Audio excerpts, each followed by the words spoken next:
Sa Kapitolyo, giharanahan sa mga sakop sa Cebu Blind Association si Governor Pam Baricuatro. Ilang gikanta ang mga himig Pasko.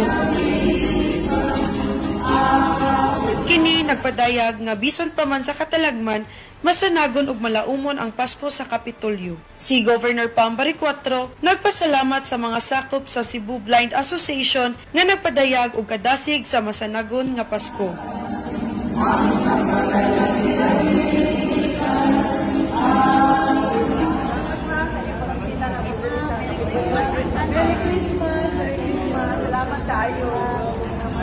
Kini ang storyang may labot ang Sugbo. Liani Almonia, Sugbo News.